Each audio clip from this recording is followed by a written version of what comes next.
Hello friends, இன்றைக்கி நம்ம சேனலில் கோகனட் மில்க் வச்சு ஒரு சூப்பரான ரவா கேக் ரெசிபி தான் பார்க்க போகிறோம். வாங்க வீடியோக்குள்ளே போகலாம். இந்த கேக் செய்கிறதுக்கு அரை கப் ப்ளஸ் 2 டேபிள் ஸ்பூன் அளவுக்கு தேங்காய் பால் ஆட் பண்ணிக்கலாம். இது கூட அதே அளவுக்கு ரவா ஆட் பண்ணிக்கலாம். அரை கப் ப்ளஸ் 2 டேபிள் ஸ்பூன் அளவுக்கு ரவா. இது ரெண்டுத்தையும் மிக்ஸ் பண்ணி ஒரு 4 மணி நேரத்துக்கு அப்படியே வச்சிடலாம்.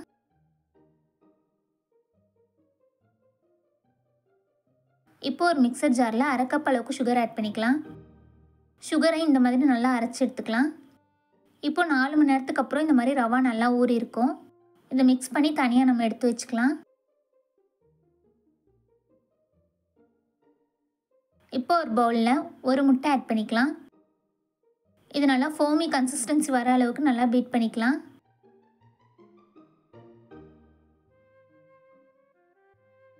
இந்த அளவுக்கு நல்லா பீட் பண்ணதுக்கப்புறம் நம்ம அரைச்சி வச்சுருக்க சுகரை கொஞ்சம் கொஞ்சமாக ஆட் பண்ணி மிக்ஸ் பண்ணிக்கலாம்.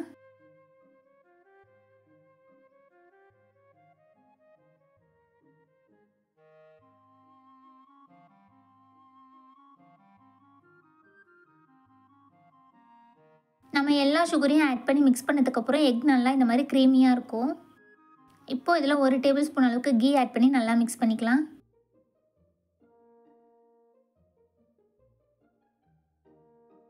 இப்போ இதில் நம்ம ஊற வச்சு வச்சிருந்த ரவாவை ஆட் பண்ணி மிக்ஸ் பண்ணிக்கலாம்.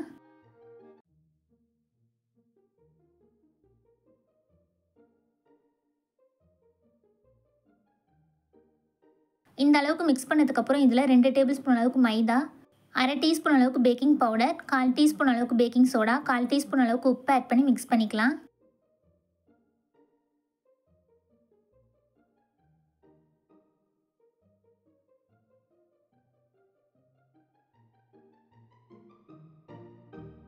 லாஸ்ட்டாக இதில் 1/2 டேபிள் ஸ்பூன் அளவுக்கு கண்டென்ஸ் மில்க் ஆட் பண்ணி மிக்ஸ் பண்ணிக்கலாம்.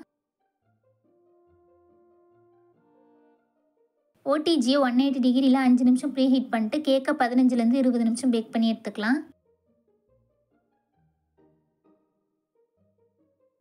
இப்போ நம்ம கேக் ரெடி ஆகிடுச்சு. இதில் நம்ம கோகனட் மில்க் ஆட் பண்ணியிருக்கிறதுனால இதோட ஃப்ளேவர் ரொம்பவே நல்லாயிருக்கும்.